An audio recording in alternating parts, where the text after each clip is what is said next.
We're doing it again this year, yeah! Starring you! We have a total of 10 games this year. If you watched last year's video, you can just skip to what's new. Otherwise, here's how to play. For each game, I'm going to show and read off a description much like the one you're seeing right now. Your job is to try and guess what game I'm talking about based on that description. Make sure to write your guess down because I won't be revealing the results until the end of the video.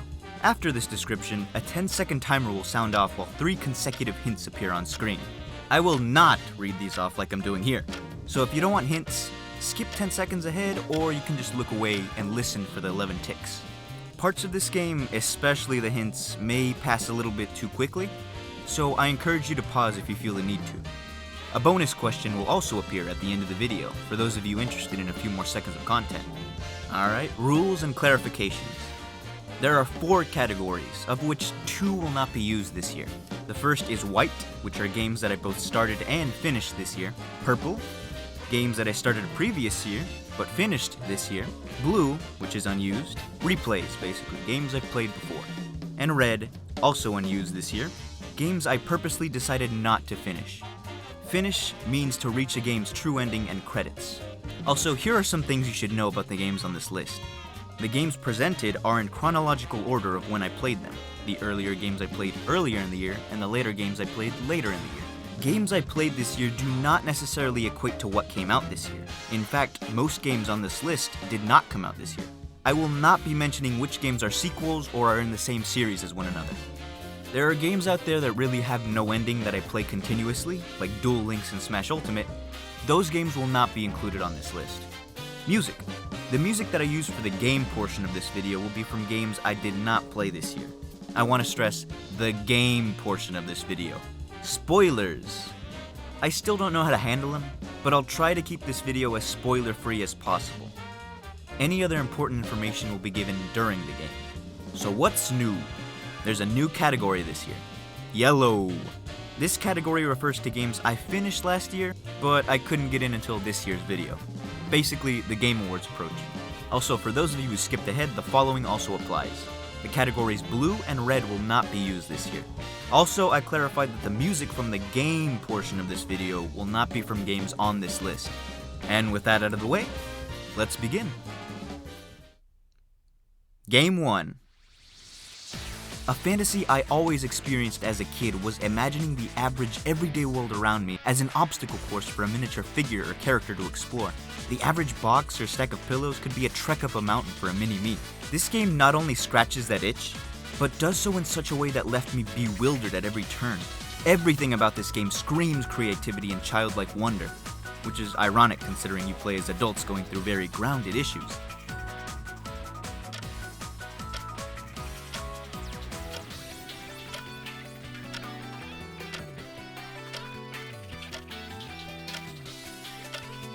Game 2. This was my entry into a beloved, long-running series that has seen a bit of a revival lately, and I quite liked it. Exploration and slowly upgrading your toolkit to access weirder and weirder biomes throughout the game's map was satisfying, as the best games of this genre usually are. Perhaps the game's main draw, though, is the fear that it seeks to set in you. The feeling of being powerless and only being capable of running for your life is one that fits the tone of this series perfectly, even if that feeling is only reserved for certain sections.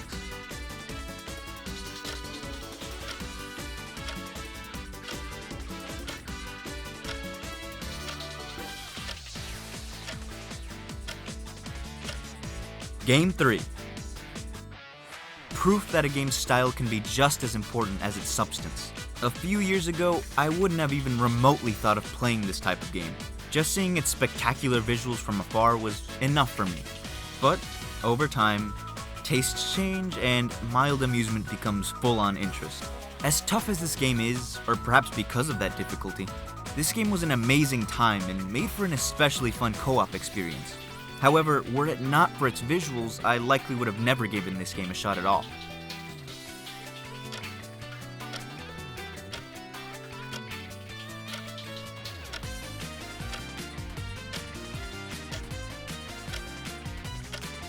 Game 4.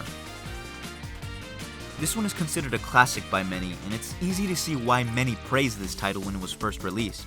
It's a massive epic of a game that seeks to revel in its grandness while still showing off a bit of a goofy side. There's a reason so much about it is iconic today. The version that I played was a remake, or perhaps remaster, and does a good job of polishing the original game up from what I've heard. While it's easy to see its faults and limitations now, I personally had a fun time, and think there's a lot here that was done really well for what was essentially a first outing.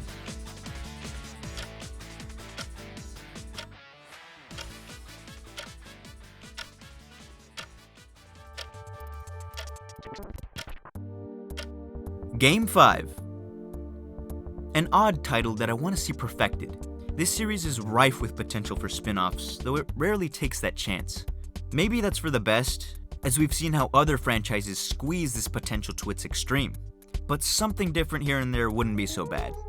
This is a simple game made upon a simple premise for the sake of being the punchline to a simple joke. But perhaps the biggest joke here is that it actually works. I would absolutely love to find myself solving another mystery or even doing something else if they decide to dig deeper into this premise.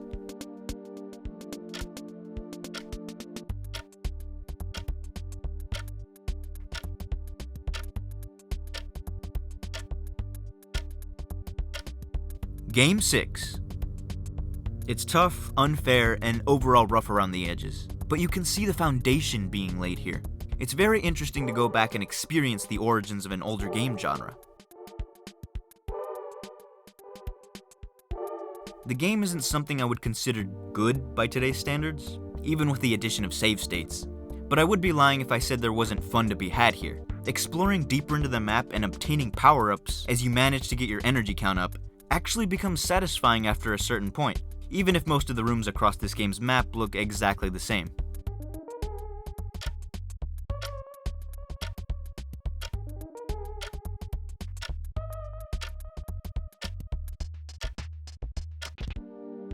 Game 7. Fun for what it was, but I really wish I was able to play this game with a maximum number of players. You can tell it was made with 4 people in mind, and even though it's not the best the series has to offer, I feel that you'd get a really good experience playing as intended. Player count wasn't the only way in which this game was weird though, as even the way it was structured kinda confused me. I don't even remember if the last thing I played was post-game or story content, but I do remember an NES and Game Boy art style somewhere in there.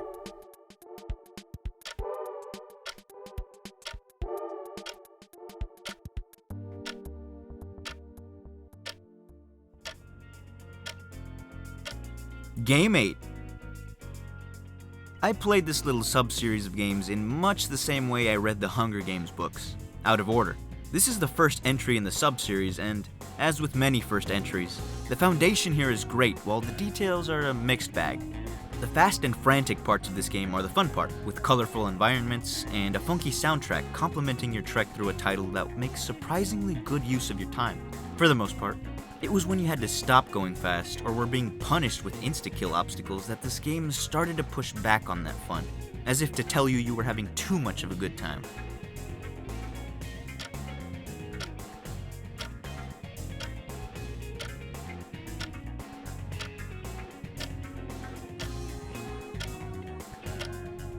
Game 9.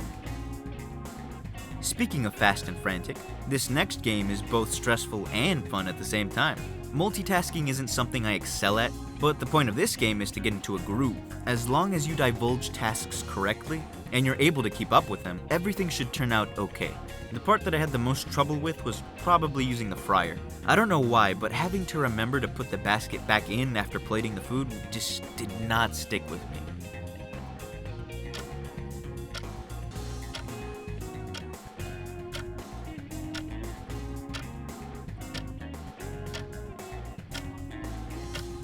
Game 10. There's a certain style or aura that I like about this game, or maybe that simply has to do with the discussion around it.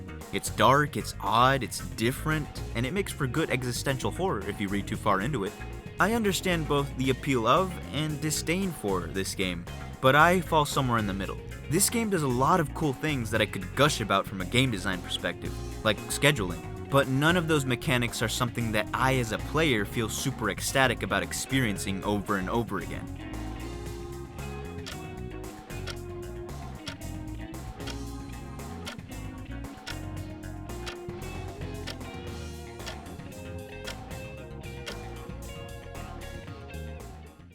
And here are the results.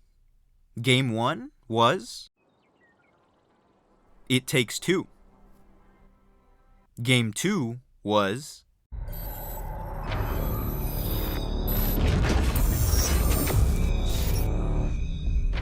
Metroid Dread. Game 3 was Cuphead.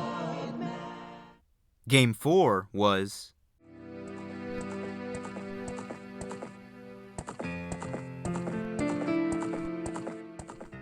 The Legend of Zelda: Ocarina of Time 3D. Game 5 was The Murder of Sonic the Hedgehog. Game 6 was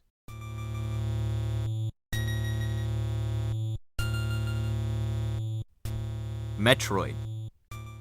Game 7 was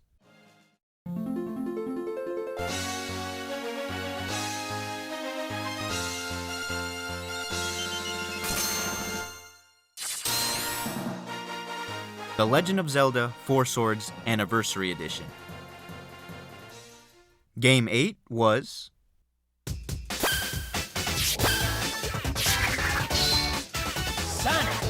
Sonic Rush.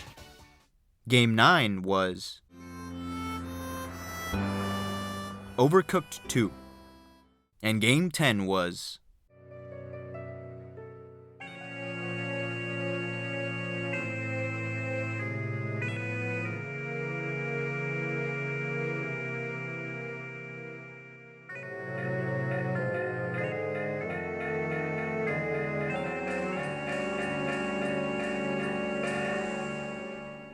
The Legend of Zelda: Majora's Mask 3D.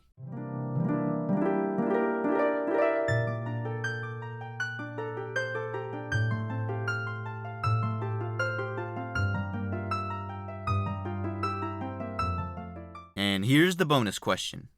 What was my Legend of Zelda game of the year? Was it A, The Legend of Zelda: Ocarina of Time 3D, B, The Legend of Zelda: Four Swords Anniversary Edition, or C, The Legend of Zelda: Majora's Mask 3D?